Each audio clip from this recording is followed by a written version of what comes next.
अस्सलाम वालेकुम, क्या हाल है आप सबके। उम्मीद करता हूँ आप सब खैरियत से होंगे और दुआ यही है अल्लाह ताला से कि अल्लाह ताला हम सबको अपने हिफ्ज़ अमान में रखे। आज जो मैं बात करूँगा आपसे वो एक सवाल है जो 2 दिन से मेरे दिमाग में आ रहा था और वो सवाल मैंने अपने आप से भी किया। और वो सवाल ये है कि हम पे अज़ाब क्यों ना आए। देखें, एज़ अ कौम अगर हम अपने आप को एवेलुएट करें या ये चीज़ें, ये जितने भी इवेंट्स हो रहे हैं इसको हम एवेलुएट करें तो मतलब इंसानी दिमाग एक नॉर्मल सोच जो है वो यही आती है कि यार जो हरकतें आजकल चल रही हैं उस पर तो भाई अज़ाब और मुश्किल वक्त क्यों नहीं आएगा। आप कैसे एक्सपेक्ट करते हैं कि हम पे मुश्किल वक्त ना आए, हम पे अज़ाब ना आए। अल्लाह ताला तो देख रहा है ना, अच्छाई और बुराई होते हुए अल्लाह ताला देख रहा है। हम सबको पता है अल्लाह ताला हमारे शहर के करीब है। अब आप देखें कुछ चंद कॉमन बुराइयाँ जो अभी चल रही हैं हमारे माशरे में। सबसे पहली तो मुनाफाखोरी। मैं आज ज़्यादातर बात जो है मुनाफाखोरी पे करूँगा क्योंकि 2 दिन पहले मैं मार्केट गया था तो मार्केट जाके मुझे अंदाज़ा हुआ कि किस तरह मुनाफाखोर जो है वो सरगर्म हुआ ये माफिया। सबसे पहले तो उन्होंने हमें जब ज़रूरत थी, जब नया नया वायरस ये पेंडेमिक सिचुएशन हुई थी, लॉकडाउन हुआ था, सबसे पहले हमें ज़रूरत पड़ी थी मास्क की। सबसे पहले मास्क गायब हुआ। जो 300 रुपये का डब्बा था वो इवन 1700-1600 रुपये का भी बिका है। अब थोड़ा सस्ता हो गया, अभी भी 600-700 रुपये का मिलता है, लेकिन वो इतना महंगा हो गया था। क्या करते हैं, जब जिस चीज़ की डिमांड ज़्यादा बढ़ जाती है वो वॉरेन मार्केट से शॉर्ट कर लेते हैं, ज़ख़ीरा अंदोज़ी कर लेते हैं। फिर उसके बाद जो है वो अपनी, जब जाहिर बात है जब डिमांड बढ़ गई, अब चीज़ अवेलेबल नहीं है तो बंदा फिर मुँह मांगे पैसों पे देता है, उनके रेट्स बढ़ते रहते हैं। और माशाल्लाह हमारे यहाँ ख़रीदार भी आपको मिल जाएगा चाहे जितने भी रेट बढ़ा रहे हैं। 1600-1700 ख़रीदार था 1600-1700 रुपये का, तभी तो बेगा इतने पैसों में जाके। इसी तरह अब जो है वो ऑक्सीजन सिलेंडर शॉर्ट हो गए। देखा, ऑक्सीजन सिलेंडर की डिमांड बढ़ गई, पहले ऑक्सीजन सिलेंडर शॉर्ट कर दिया उन्होंने। और जो पहले 5000 रुपये का सिलेंडर था अब वो जो है वो 22,000 रुपये का मिल रहा है। कहाँ जाएगा भाई इंसान। चलो जिसके पास 22,000 रुपये जेब में हैं, जो अफोर्ड कर सकता है 22,000 रुपये, वो सिलेंडर ढूंढता फिर रहा है। पैसे होने के बावजूद भी वो इस्तेमाल नहीं कर पा रहा। इन छोटे छोटे इवेंट से हमें जो है वो सीखना चाहिए कि भाई पैसा ही सब कुछ नहीं है। कि जिसकी जेब में अभी 22,000 रुपये हैं, जो अफोर्ड कर सकता है, उसको भी सिलेंडर नहीं मिल रहा। उसका अजीज़ जो है उसको ज़रूरत है, वो नहीं ख़रीद पा रहा है सिलेंडर, इंतज़ार में बैठा हुआ है कि कब आएगा सिलेंडर, लेकिन है ही नहीं मार्केट में। तो इसलिए जो मुनाफाखोर लोग हैं उनसे गुजारिश यही है कि प्लीज़ अल्लाह के वास्ते दिल में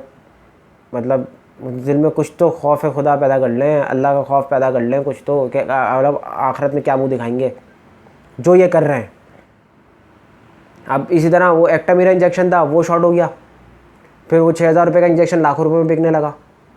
जहाँ डिमांड बढ़ी वहाँ शॉर्ट किया, उधर पैसे बढ़ा दिए उसकी।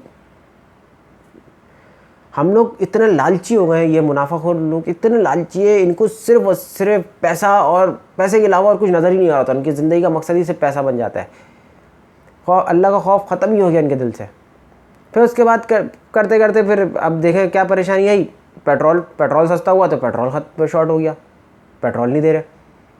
अल्लाह भला करे, कुछ पंप्स का जो हमें पेट्रोल फराम कर रहे हैं, थोड़ा सा रिलीफ मिला था कि भाई पेट्रोल सस्ता हो गया इस महीने, तो कुछ 0.12% कुछ तो हमारे दिल में कुछ सुकून आया था कि भाई पेट्रोल सस्ता हो गया, चलो थोड़ा रिलीफ मिलेगा, लेकिन वो भी नहीं। अब अल्लाह करके पेट्रोल मिलता है। उसके बाद जो है आप उसके अलावा स्कूल की फ़ीस, यार लोगों की जॉब छुड़ गई हैं। इन 3 महीने में बहुत से लोग जो है वो घर पे बैठे हुए, 3-3 महीने से घर पे बैठे हुए। अच्छे 8-8 10-10 साल से लोग जॉब कर रहे थे, एम्प्लॉय थे किसी कंपनी में, उनको रातों रात कंपनी से निकाल दिया गया, उनको एम्प्लॉयमेंट से निकाल दिया गया, उनको घर पर बैठा दिया गया। अब वो स्कूल का माफिया अलग सरगर्म हुआ है, वो पूरे साल की फ़ीस लेगा। यार चलो आप पूरे साल की अगर फ़ीस ये कह के ले रहे हो कि हमें अपने एम्प्लॉयज़ को, क्योंकि स्कूल में भी एम्प्लॉयज़ होते हैं, टीचर्स हैं, चौकीदार है, माली है, और इस तरह के लोग हैं जो स्कूल से जिनका रोज़गार जुड़ा हुआ है, चलो ठीक है आप उनके लिए ले रहे हो, तो आप फिर एक ट्यूशन फ़ीस लो ना। ये कंप्यूटर लैब चार्जेस, तो लेबॉर्ट्री चार्जेस और दूसरे और जितने भी चार्जर लगाते थे वो करते कराते आपकी फ़ीस कहाँ पहुँच रही है। या कम से कम आप यहाँ पर रिलीफ दे दो। जिनका बिज़नेस चल रहा है या जिन्होंने इतने अरसे बिज़नेस किया है, उन्होंने इतना अरसे में प्रॉफिट भी तो किया होगा ना। अभी ये मुश्किल वक्त आ गया तो हम सबको ऐसा एक कौम और एक कौम का भी सोच लें, और भाई मुसलमान होने के नाते ही भाई अल्लाह का खौफ पैदा करके अल्लाह की खातिर जो है लोगों के लिए आसानी पैदा कर दें। देखा ना, अब टिड्डी दल भी आ गया। हम पे अजाब क्यों ना आए? अल्लाह ताला एक मुश्किल वक्त, एक आजमाइश दे के भी हमें देख लिया, लेकिन उसमें भी हम बाइस नहीं आए, तो अब टिड्डी दल भी आ गया। अल्लाह ताला ने टिड्डी दल भी भेज दिया कि चलो भाई, अब चलो इससे कुछ क्या पता ये लोग सबक सीख लें, आ जाए मेरी तरफ, तौबा कर लें। आपको पता है टिड्डी दल जिस इंटेंसिटी से हमारी फसलें तबाह कर रहा है, शायद अगले साल हमारे पास फल और ये सब्जियां ना हो, हमें मुश्किल हो जाए, कैश साली की तरफ चले जाए। आपके पास पैसा होगा लेकिन फल नहीं होगा मार्केट में, आप क्या कर लोगे पैसे का? इसलिए भाई कफन में जेबें नहीं होती, मुनाफाखोरी से बाज आ जाओ। अगर आप किसी के लिए आसानी पैदा कर सकते हो तो आप उनके लिए आसानी पैदा करें। राशन चोरों से भी मैं गुजारिश करूंगा कि भाई आप बिला वजह राशन ना अपने घर में जमा करें। अगर चैरिटी हो रही है कहीं, दूसरों के लिए भी कुछ रहने दें। पेट्रोल पंप वालों से भी रिक्वेस्ट करूंगा कि प्लीज़ भाई, अगले महीने फिर शायद पेट्रोल बढ़ जाएगा तो तब आप मुनाफा कमा लेना। आपने इतने अरसे बैठ के मुनाफा कमाया ही है, आप प्लीज़ अब हम आवाम पे थोड़ा सा हमें रिलीफ दे दें। इसी तरह भाई जो अब ये ज़रूरत की चीज़ें, एक्टामीरा इंजेक्शन है, शायद मैंने सुना है कि अब मार्केट में अवेलेबल हो गया है, लेकिन भाई आप खुद सोचे 6,000 रुपये का इंजेक्शन, 1-1 लाख रुपए का, या मैंने सुना इससे भी ज़्यादा का बिका है। तो यार मतलब कहाँ, क्या सोच के बेचा होगा? मैं तो ये सोच रहा हूँ कि हम वो उन लोगों का ज़मीर नहीं उनको मलामत करता होगा, फिर हम पे अजाब क्यों ना है? ये सवाल आप अपने से भी करें, लोगों से भी करें, क्या पता उनसे भी आपको कुछ इन्फॉर्मेशन या नॉलेज मिल जाए। जब तक कि आप दिमाग में कोई ऐसी और कोई बात हो जिसको आपको मुझसे मतलब शेयर करना चाहते हो, कि जो मुझसे मिस हो गई हो इस वीडियो में, तो आप प्लीज़ कमेंट बॉक्स में डालें। और हाँ, जाते जाते मैं फार्मास्यूटिकल कंपनी वालों का भी जिक्र करूँगा। ये फार्मास्यूटिकल्स कंपनी जो है, इन्होंने इतना अरसे बैठ के अपना बिज़नेस किया है। इनका बिज़नेस जो है वो पाकिस्तान में बिलियंस का होता है, इससे ज़्यादा का भी होता है। तो ये एक बहुत अहम किरदार अदा कर सकती है कि लोगों के लिए आसानी पैदा करने के लिए आवाम, क्योंकि इन्हीं आवाम से तो बिज़नेस किया इन्होंने। तो हम आज इनकी बारी है कि आज ये पे करें हम लोगों को। पे करने के बजाय मैंने एक फार्मास्यूटिकल कंपनी के एम्प्लॉय का वो स्टेटस देखा था।